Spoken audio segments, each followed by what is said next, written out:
Hello mga langga, mga ka-OFW natin dyan. Saan man sulok kayo ng mundo naroon, sana ay nasa mabuti kayong kalagayan. Mapagpalang araw sa ating lahat. Welcome back sa aking munting tahanan.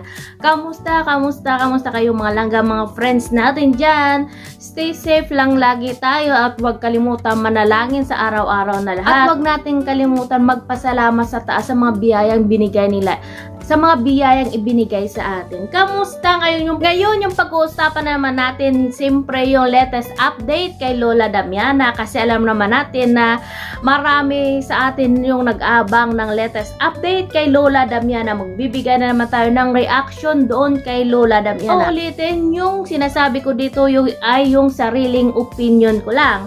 At wala akong sinasabi na kung ano-ano. Kung ano yung nakikita ko, yun lang ang sasabihin ko. Kaya magbibigay ako ng reaction dito kay Lola Damiana. Kasi nga may bago na naman siyang latest update yung tungkol kay Lola Damiana. Kasi nga sa bagong video na naman ni Kuya Raimundo, nakita ko na naman si Lola Damiana kung gaano nga siya galit na galit. Kasi nga gusto niya ngang makalabas o lumabas doon sa gate, pero hindi siya makakalabas kasi nga nakalock yung gate na yun. Ito makikita natin kung gaano nga nagwawala itong si Lola Damiana. Kung gusto niya nga parang gusto niya dumaan doon sa may ilalim, pero hindi siya makadaan kasi nga may bakod. Kaya nagwawala na nga itong si Lola Damiana. Siguro naboboard na ito sa bahay nila. Kasi nga syempre nasanay itong si Lola Damiana na maglakad-lakad o magpunta sa palengke, kaya siguro gustong-gusto niya na lumayas ulit, kaya wala siyang magawa kasi nga nakalock yung gate nila. Kaya ang ginawa ni Lola Damiana nagsisigaw doon siya at pinapalo yung gate.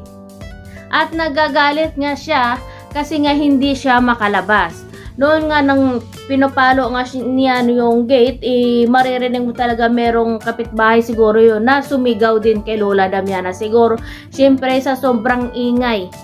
Siyempre bakal yun, pag pinupok mo yun ng o hatawin mo pa yun ng basto ni Lola Damiana, siyempre maingay talaga. Lalong na dun sa kanila, tahimik yung lugar, tapos yun ang ingay ni Lola Damiana, yung pinupok yan ng baston niya, yung gate nila, syempre mag-iingay talaga at sumisigaw pa itong si Lola Damiana. Ito guys, panoorin natin.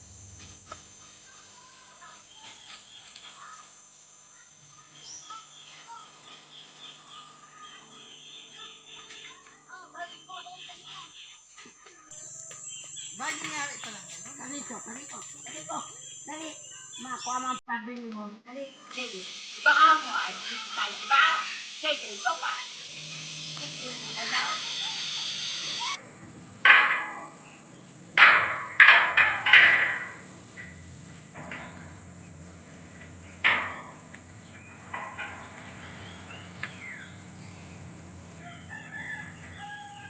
Lakas.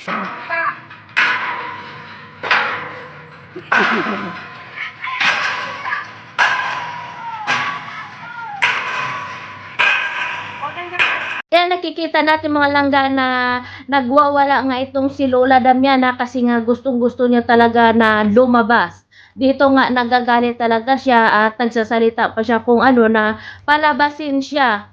At bakit daw na nilagyan ng bakuran at alambre yung bahay niya dito, pero kahit anong gawin nga ni Lola Damiana hindi siya makalabas. Lola Damiana, nakakaawa ka naman, pero para rin sa iyo yan, para rin yan sa yung safety.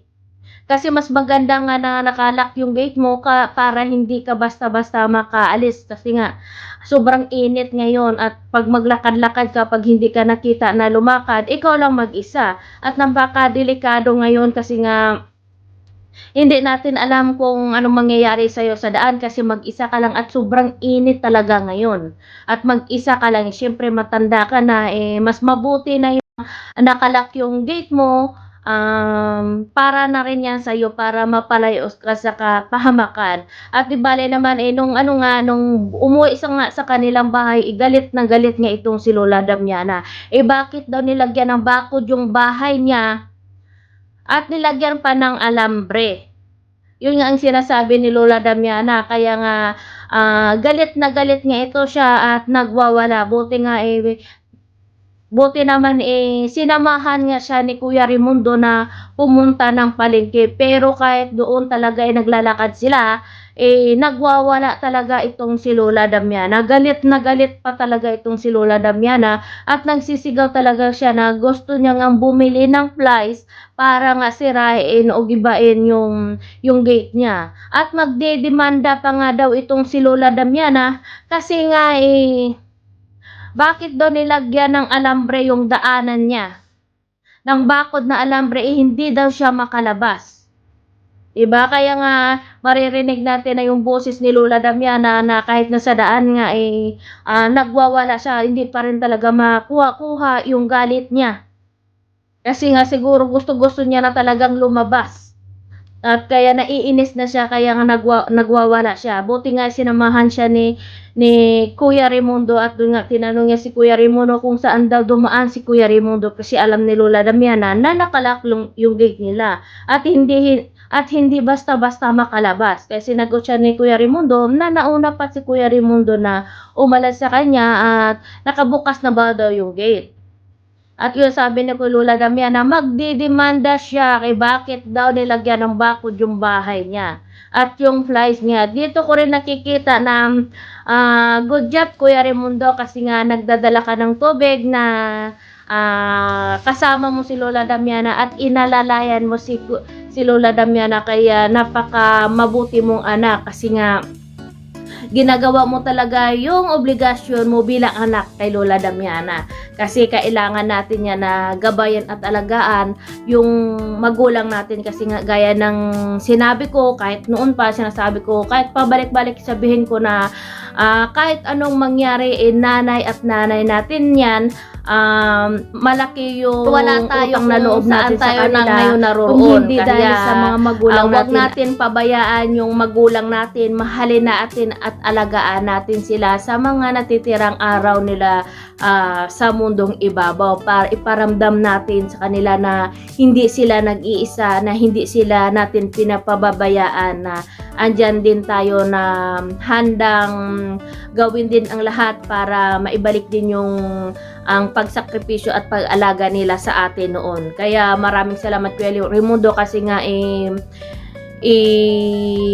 sinamahan mo si Lola Damiana at inaalayan mo talaga sa paglakad at meron na siyang tubig kahit na nagwawala itong si Lola Damiana sa daan, andyan ka pa rin na umaalalay kahit na sobrang init.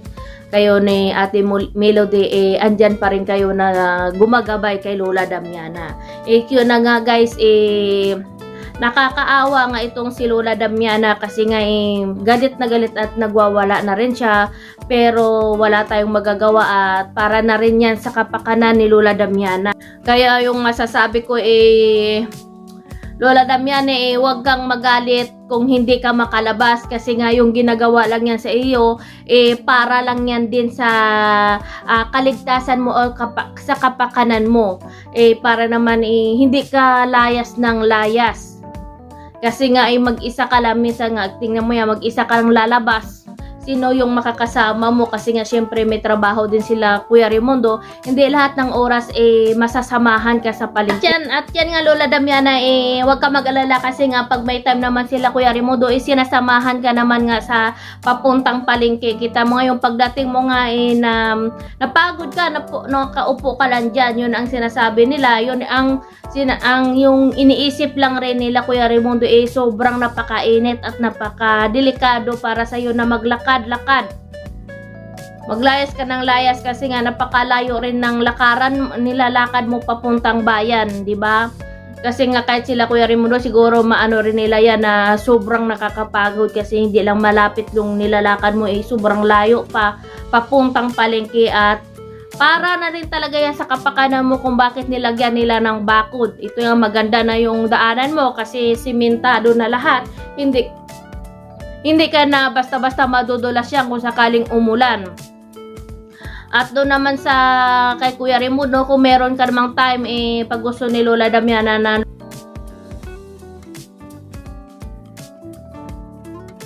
wala itong si Lola Damiana at magalit,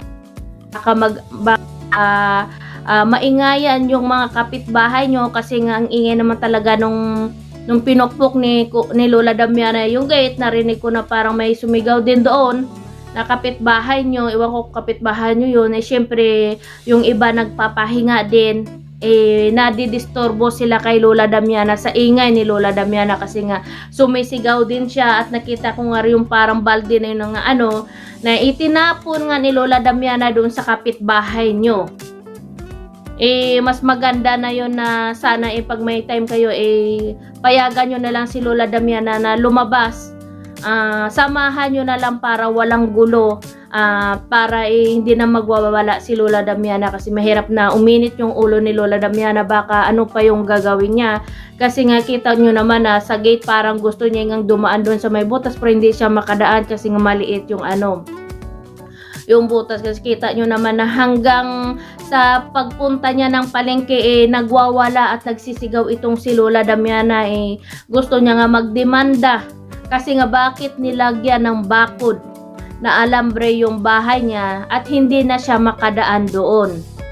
Diba? Kahit isipin natin para rin yan sa kapakanan ni Lola Damiana, basta pag may time tayo, anin nyo na lang si Lola Damiana, isamahan mo na lang na makapunta doon sa palengke kasi gusto niya rin, diba? Basta samahan nyo na lang si Lola Damiana para na rin mawala yung init ng ulo niya at hindi na siya magwawala kasi nakakaawa. Nakikita mo na galit talaga itong si Lola Damiana. Baka kung ano pang maisip niya nagagawin para lang makalabas, baka minsan hindi siya daan doon, baka dumaan sa kabila o kung saan delikado pa. Mas maganda na yung samahan natin si Lola Damiana para makita natin kung ano yung gusto ni Lola Damiana, ibigay na lang natin kung kaya natin ibigay, Kuya Raimundo, kasi andyan naman si Ate Melody na pwedeng sumama kay Lola Damiana. Lola Damiana, wag kang magpasaway, kung ano yun, wag kang sobrang magalit kasi yung ginagawa lang nila, yung bakod na yan, ginagawa yan para sa'yo. Kasi nga, para hindi ka basta-basta lumabas, kasi nga napakadelikado at para na rin yan sa kaligtasan mo. Sobrang init ngayon. At siyempre, para masamahan kanila ni Kuya Raimundo, kung sakaling lalabas ka, mas maganda na yung may gate para makikita kanila kung lalabas ka, kung hindi. Kita mo yan, kung hindi nakalak yung gate, basta-basta ka na lang lalabas na hindi na naman makikita o malalaman ni Kuya Raimundo at ng mga kasamahan mo dyan na lalabas ka at punta ka na naman ng palengke. Paano na lang kung may mangyari sa iyo doon? Hindi naman natin hinihiling, pero ngayon sa kalagayan mo na matanda ka na at saka sobrang init, napakadelikado talaga para sa iyo, Lola Damiana, na maglakad na mag-isa. Kaya huwag kang magalit at magtampo kila Kuya Raimundo kasi ginagawa lang nila yan para sa iyo. Kaya sana makinig ka, Lola Damiana. Kung ano yung gusto mo, pag-usapan mo na lang sila Kuya Raimundo na sasamahan ka sa palengke para walang gulo at wag kang magwala kasi nga baka magalit yung mga kapitbahay mo kasi nga sa sobrang ingay mo na pinupukpok mo yung gate kasi hindi lang kayo nag-iisa dyan, marami din kayong kapitbahay na siyempre minsan nagpapahinga din at madidisturbo mo yung kapitbahay mo at baka magalit sa iyo. Kaya yun lang guys, at God bless us all.